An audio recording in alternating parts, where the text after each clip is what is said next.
Linotex era una industria textil que se dedicaba a la manufacturación del lino. De allí proviene su nombre. Esta empresa cosechaba su propia materia prima situada en el barrio José Hernández, donde se encontraba la fábrica. En 1947, Linotex cerró sus puertas. En 1948, luego de la Segunda Guerra Mundial, Europa no ofrecía seguridad para inversiones de capital. Por lo tanto, algunos italianos como el conde Buratti y el señor Draghi decidieron destinar su dinero a proyectos en Latinoamérica. Esta fue una de las firmas que entre las 100 pequeñas industrias de la época eligió a Pergamino como lugar de asentamiento. A partir de allí, Linotex comenzó a dedicarse a la manufacturación de lanas. La calidad de la materia prima utilizada de los productos podía competir en aquella época con lanas europeas más refinadas.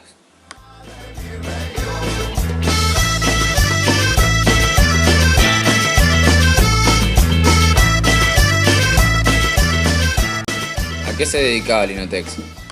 Los dueños eran italianos, era una empresa italiana. Nosotros no lo alcanzamos a conocer, éramos dirigidos por un directorio que se encontraba en oficinas en Buenos Aires, y después todo lo que trabajábamos y en la parte administrativa, y era todo acá de Pergamino, toda gente de Pergamino. Lo que hacíamos nosotros era el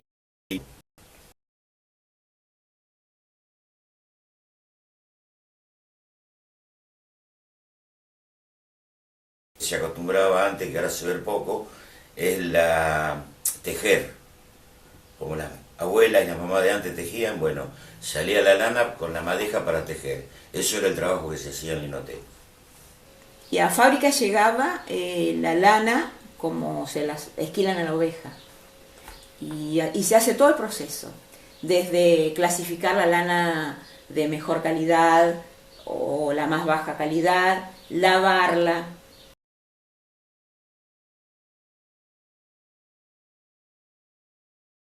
hasta llegar a ser hilado. Estaban todas las máquinas para hacer el proceso completo. De fábrica salía la materia prima para hacer casimires, por ejemplo, como también la madeja para un hilado a mano, para tejer a mano. Todo se hacía, todo. Se trabajaba lino, se trabajaba una especie de algodón que sirve para las fábricas de hacer camisetas, por ejemplo. Todo. Llegaba la lana como se la sacan la oveja y salía terminada en hilado. Yo, cumpliendo los 21 años, me salvo del servicio militar y bueno, mi padre me mandó a trabajar, no me quedó otra, así que en ese momento estaba en pleno apogeo lo que era Linotex y Lucini. Entonces yo tenía un tío trabajando en Lucini y otro tío trabajando en Linotex. Me anoté en los dos lados y digo, bueno, donde me llamen primero ingreso. Así que me llamaron de Linotex e ingresé en Linotex. Yo trabajé primero en la sección acopladora, en hilandería, y los últimos años los trabajé en el laboratorio. En la fábrica tenía un laboratorio donde se revisaba toda la calidad del hilado que salía, porque el hilado de exportación necesita una calidad especial. Soy de Entre Ríos, vine a Pergamino en el año 74, ya con perspectiva de trabajar en la fábrica que era hilandería Linotex. Al poco tiempo comencé a trabajar por unos amigos que me recomendaron, que también eran de allá de Entre Ríos, que ya hacía un tiempo que trabajaban acá en la fábrica. Mi papá ingresó en el año 68, 69, a la empresa. Él venía de trabajar en el campo, no tenía un oficio, tampoco había terminado en la escuela primaria. La fábrica lo toma porque mi abuelo, que tenía un conocido, un vecino, lo hacen entrar, le enseñan el oficio, termina la escuela primaria dentro de la fábrica, porque era la condición para que él pueda ascender a oficial tintorero, que era el oficio que después adquirió y que después, bueno, como no había en Pergamino fábricas que se dediquen a ese tipo de cosas, tuvo que volver a aprender otro oficio.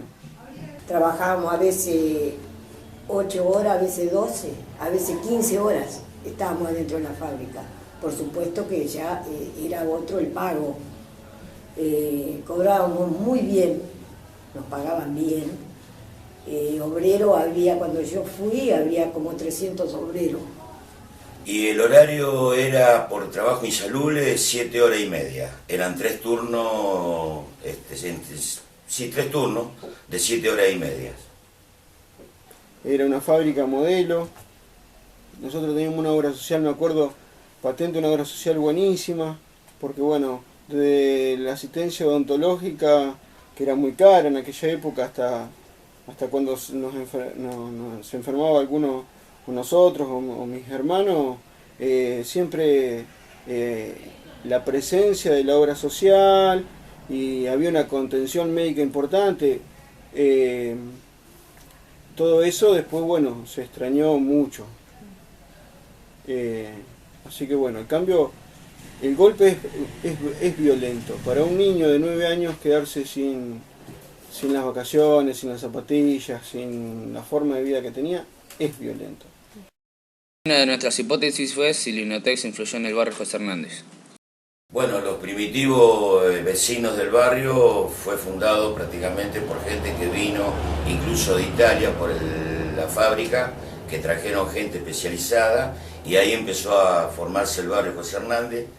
Y después, bueno, seguimos todos aquellos que fuimos entrando, que ve mucha la gente que vive acá en el barrio, que trabajó y pasó por Linotex.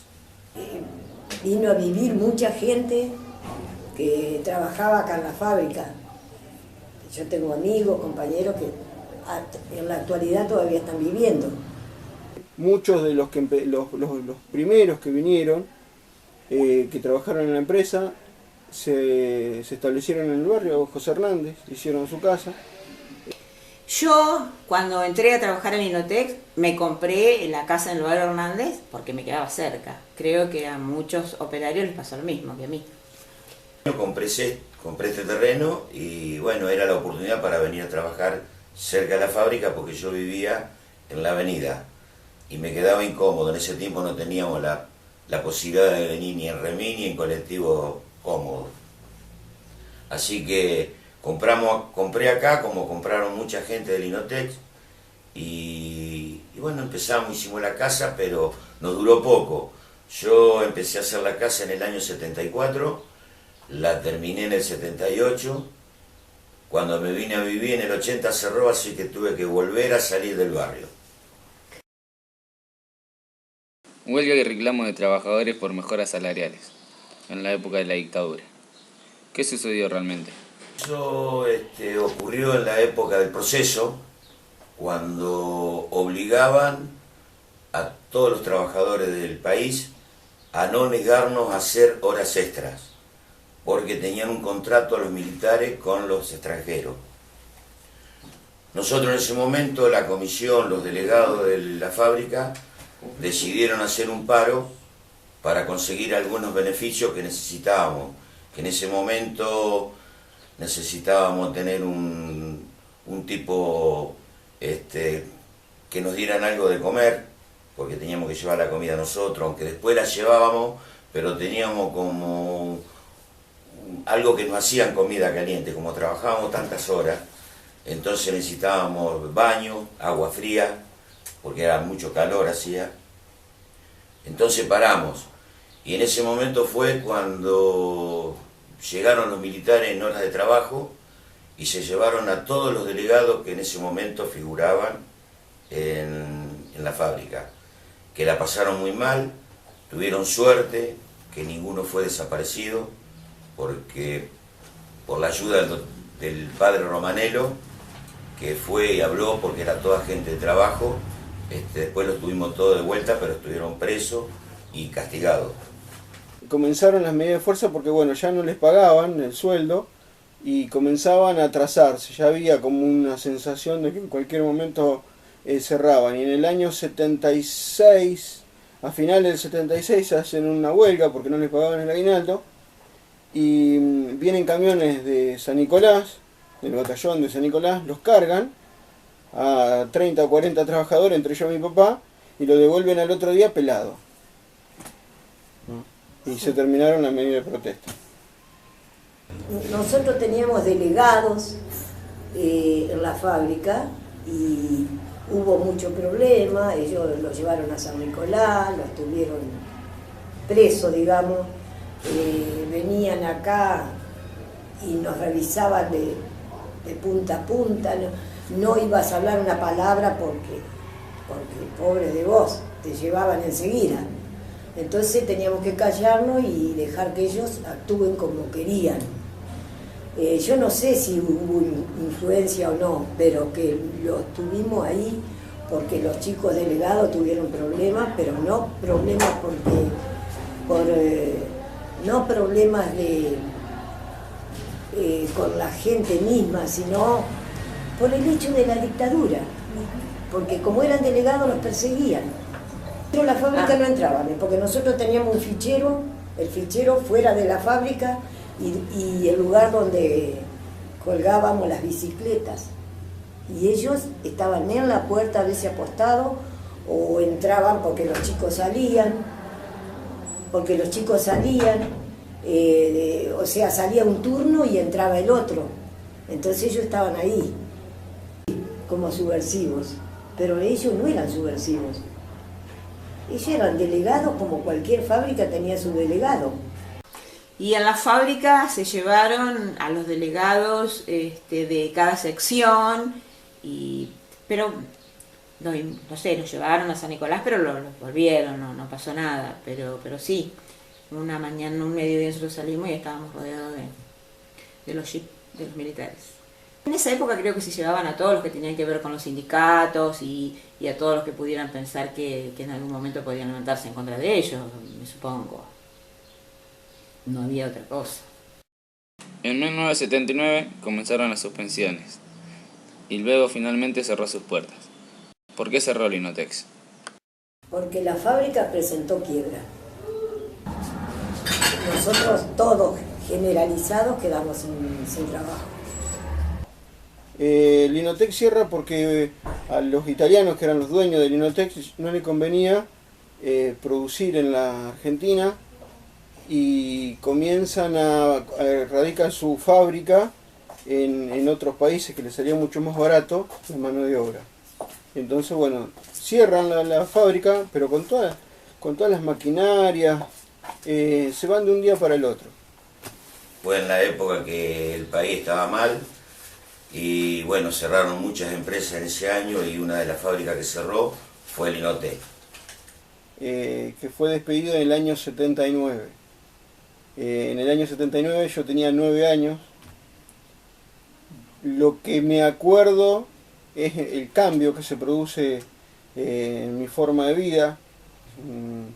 Un hijo de una clase media trabajadora, con vacaciones, con todo lo que puede tener una persona donde su papá trabaja 12 horas o más y vive relativamente bien, a un papá que queda desempleado y comienza a hacer changas, a rebuscársela, donde a veces, bueno, la plata no ingresa como lo venía haciendo anteriormente y bueno, cambia rotundamente la forma de vida.